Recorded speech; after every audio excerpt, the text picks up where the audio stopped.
Ano,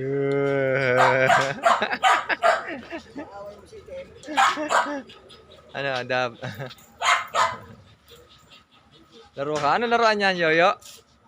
Ano? Wala lang. Ginawa-gawa mo? Asa yung tirador mo? Patingin ko nga.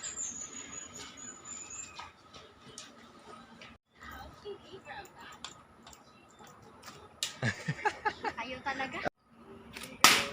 Isa pa.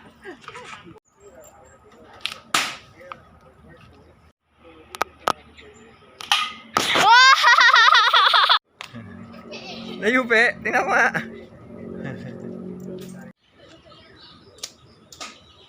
Layo. Isa pa. At mo. Okay, tira.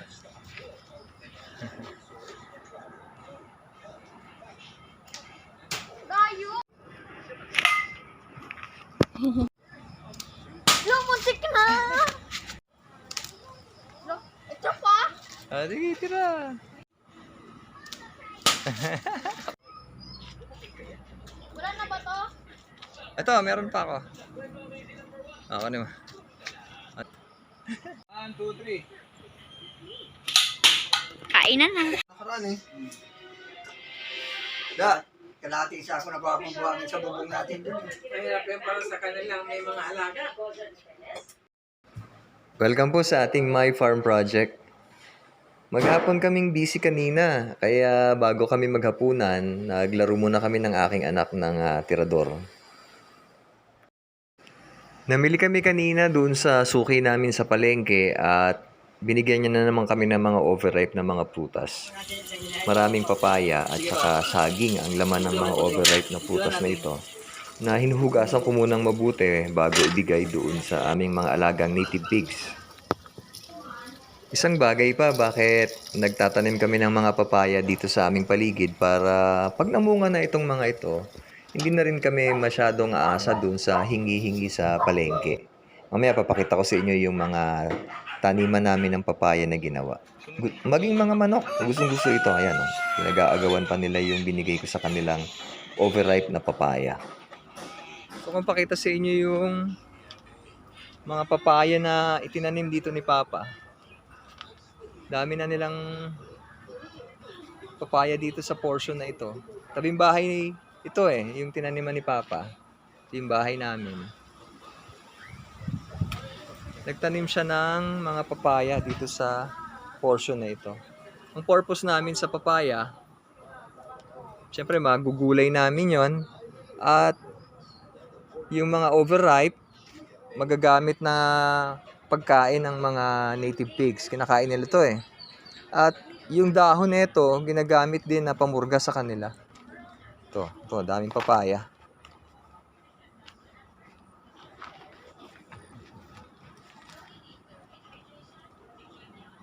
Yan siya. Yan yung bahay na tinutuluyan ng aking parents.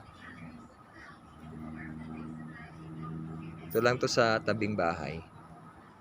Pero kami isang papaya dito na mumunga na. Ito.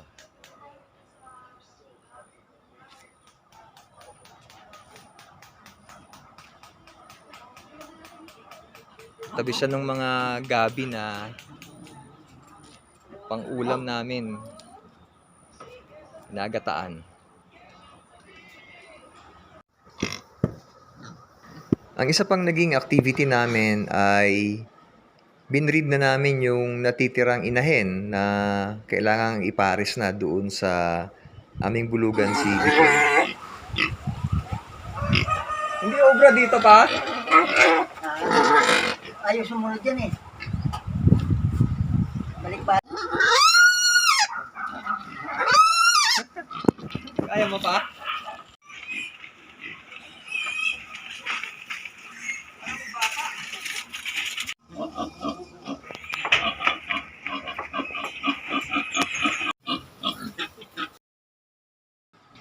Itong tatlo na ito ang aking original breeders. Sila yung pinagsimulan ko last December 2020. At sa awa naman ng Diyos, marami na silang pinroduce na mga biik para sa amin. Ngayon yung first day of breeding nila, at isa nga sa naisip ko, magpaparami kami ng mga tanim na malunggay dito sa paligid para kapag habang nagbubuntis sila, aalalayan ko ng dahon ng malunggay at kakailanganin din ito ng kanilang mga biik dahil nagpapaganda ito ng gatas nila. Itong mga original na breeders namin ng mga inahin, nakakatatlong anakan na sila. Yung isang inahin dito, yung mga anak niya, nagbuntis na rin at nakatakda silang mga anak ng April. Pakita namin sila sa inyo mamaya. Ito, inahin din namin ito eh. Buntis na, ina-expect namin itong mga anak by April. Siguro mga first half of April, kung luluobin. 4 sila dito na paanak by first half of April. Ang tatay, ito si Bikoy. Koy B. Yan. Yan ang tatay. Ito ang pinakabata dito, si Lucky.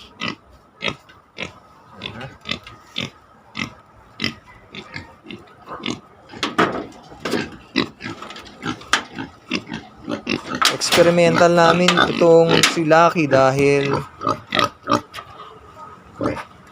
ibinread namin siya dun sa tatay niya. Anak siya nung ito, anak siya niyan. Yung isang yan. Binread namin uli kay Koy B. Bale, ito yung 4 na inahin dito. Bale, magkakapatid sila eh. Ito si Lucky, ang tatay, ito si Koy B. Ang nanay niya, itong isa. Ito naman, yung isang to, tsaka yun, magkakapatid din. Kaya lang iba yung tatay nila. Dahil, nung nabili namin yung nanay nila, 2 months after. Actually, wala pa nga eh. Kasi nabili namin yung December 8, January 23 ng anak. Kaya iba yung tatay na itong tatlo na to. Ito, at saka ito. Iba yung tatay nila. Pero kapatid nila sa nanay itong si Laki. Ito. Kapatid nila sa nanay. Maganda ang korte ng pangangatawan ng magkakapatid na to dahil mahaba ito eh. Ayan, no? Yung isa, oh. Tapos ito pa. Magiging maganda kaya yung mga anak ni Lucky na binread namin sa tatay niya. Ito yung bahay nung 3 gagawin naming inahin. Karagdagan dito sa stock namin ng mga breeders. Yung plan ko kasi na kumuha ng isang lalaking biik na upgraded na native na 50% Berkshire, sa kanila ko ipapares.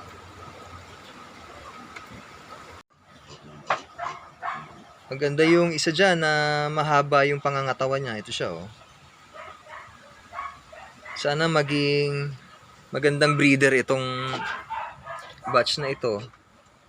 Dahil pag magkataon, sila yung unang batch na magpuproduce ng upgraded na native pig na may lahing Berkshire. Yan, silang 3. Dito naman sa mga lalaki na ito, yung isa dito, yan. Panghanda namin sa graduation ng aking pamangkin. Tapos, itong isa naman na ito, panghanda rin namin doon sa anak nung pamangkin ko. Bali, apo ko na yon. So, toka na sila, naka-allocate na. Ito namang mga maiiwan, kung walang bibili sa kanila, gagawin naman namin silang pangkatay. Bale, stock na karne para sa amin.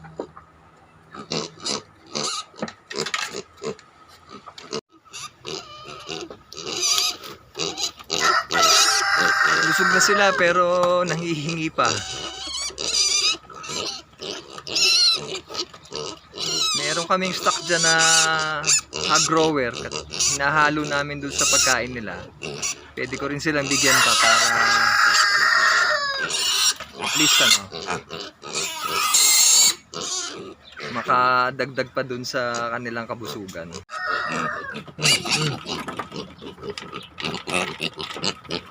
Yan. Gusto nila yan.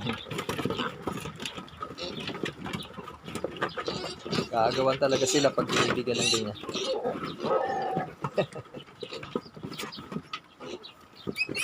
Oh. Yung mga babae naman, bibigyan din natin.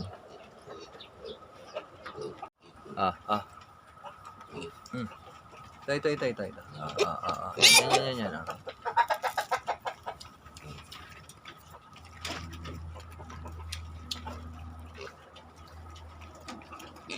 Baga kahit busog na sila,